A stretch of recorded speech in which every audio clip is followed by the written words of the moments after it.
Excuse me, miss? Yes, Miss Huntrix? We asked for hot water, like... Right away. You're welcome. Arrivederci. Goodbye. K-pop Demon Hunters just shattered every Netflix animation record with 210 million views, and now insiders are leaking something wild. Huntrix was never supposed to be a trio at all. This tour has been grueling for everyone. You deserve it. Me? Oh, no, I couldn't possibly. Just kidding, road me. So let's start with something most viewers completely overlooked during their first watch. You know how each Huntrix member has their signature color? Yeah, that's not just cool aesthetic design, it's a roadmap. Rumi wears white.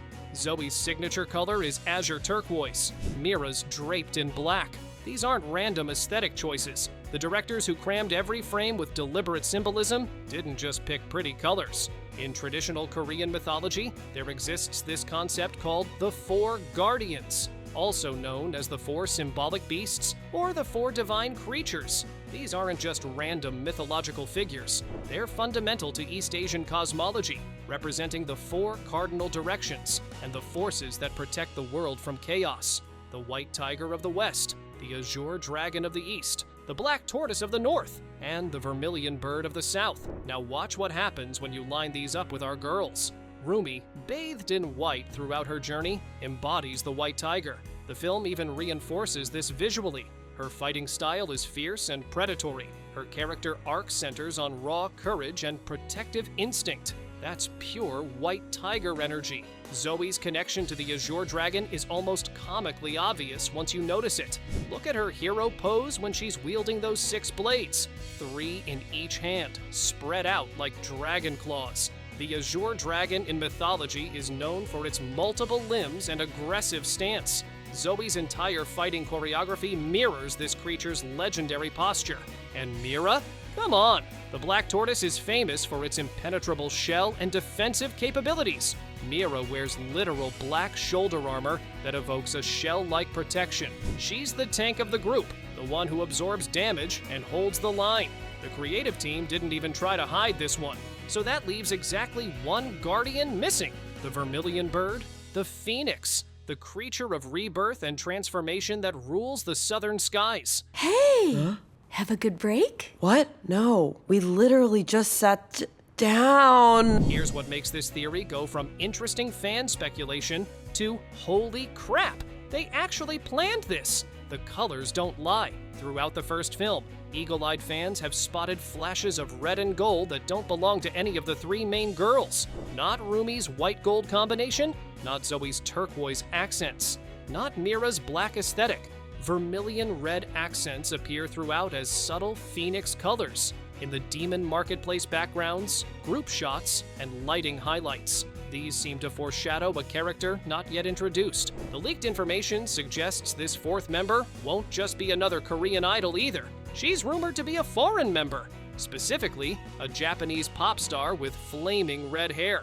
And before you think that's random, consider what this choice actually represents. K-pop achieved global success through cultural diversity. Blackpink integrated Lisa from Thailand, while Twice included Japanese members Mina, Sana, and Momo. Strategic choices that boosted their international appeal. The industry successfully blended foreign talent with Korean foundations. Huntrix starting as a traditional 3-member Korean girl group and then expanding to include a Japanese 4th member. That's not just following K-pop trends. That's the creators using their fictional group as a mirror for how the actual industry transformed from local to global. I don't know if that's going to be possible. My voice, it's in trouble. Let's talk about why adding a Japanese member specifically is borderline brilliant from a storytelling perspective. The first film already wove Korean mythology and folklore into every corner of its world building. Demons, spiritual barriers, ancient hunter bloodlines. It's all grounded in Korean cultural tradition. But Japanese mythology? That opens up an entirely new dimension. We're talking about Oni demons with different rules and weaknesses, yokai spirits that operate under separate supernatural logic, kitsune tricksters that could add layers of deception and complexity to future conflicts. The mythology gets richer, deeper, and way more colorful. And here's the thing about the color red in Japanese culture. It's not just the Vermilion Bird's signature shade. Red is one of the most spiritually powerful colors in Japan.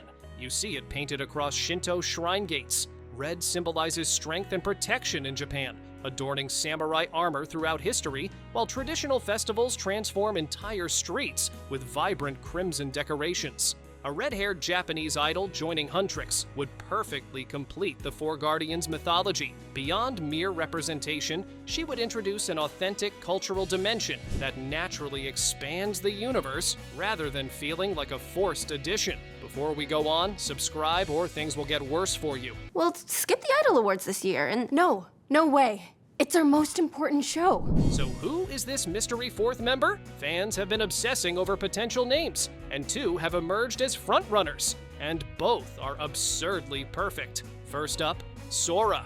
In Japanese, the name literally translates to sky or heavens. For a character tied to the phoenix, a creature that soars across the southern heavens in East Asian mythology, this name is almost too perfect. It's short, punchy, and has that instant iconic quality that matches the existing trio. But here's where it gets wild. Some hardcore fans swear they've already heard the fourth member's name hidden in the first movie. During the Demon Marketplace scene, if you listen closely to the background chatter, there's what sounds like voices chanting Gia. At first, most viewers dismissed it as ambient noise, but now people are convinced it was a deliberate plant. And Gia as a name carries its own poetic weight. In Korean and Chinese, it translates to home or family. Think about what Huntrix actually represents. These aren't girls who grew up together.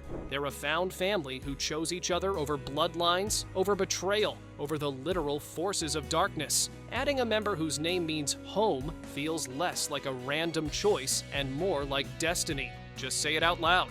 Rumi, Mira, Zoe, Gia. It clicks. The rhythm works. The syllable count balances perfectly. I want to believe in your crazy plan, but I don't think I'm the one to help you. Here's what makes the Phoenix choice so thematically powerful, and why it's not just mythology for mythology's sake. In virtually every culture that has a Phoenix myth, the story follows the same pattern. The bird doesn't just live and die, it burns, it reduces to ash, and then it rises again, reborn and transformed. That's the entire emotional core of K-pop Demon Hunters, isn't it? Rumi emerging from darkness to own her truth. Jinu making the ultimate sacrifice not as an ending, but as transformation. The film screams one message over and over. You are not stuck being who you were. A fourth member representing the Phoenix wouldn't just complete the Guardian mythology. She'd embody the film's central theme, rebirth. And if the rumors are true that she's been trapped in the demon realm this whole time, waiting for the sequel to set her free, then her introduction becomes the ultimate expression of rising from the ashes. The soul's and his flame grows cold. Just a whisper in the dark.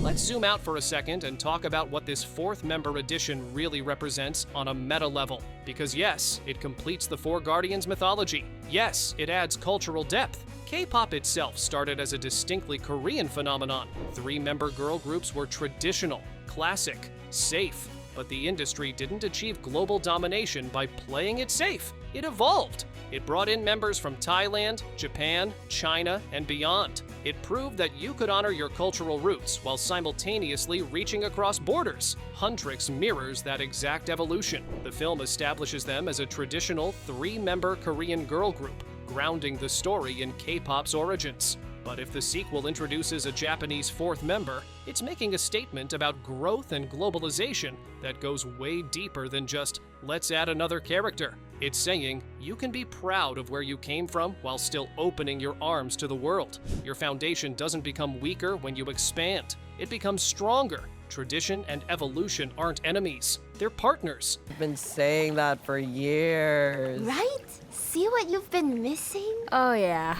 The sequel is expected no earlier than summer 2026. Meanwhile, we have only theories and clues to analyze, having learned not to underestimate the creators who delivered more than just commercial success with their animated film. They built a universe designed to expand, planted seeds throughout the entire runtime, and set up reveals that will make us want to immediately rewatch the first movie to catch everything we missed. That's not accidental. That's craft. So yeah, Huntrix is getting a fourth member. The mythology demands it. The color coding reveals it. The cultural evolution mirrors it. And the thematic resonance perfects it. Rumi, Mira, Zoe, and one more Guardian waiting in the wings, ready to rise from the flames. We just have to wait for the sequel to finally meet her. If you want more deep dives into the hidden symbolism, cultural references, and life lessons buried in K-pop Demon Hunters, check out the videos on screen. I definitely feel recharged. Me too. I thought I wanted couch, but I think couch can wait.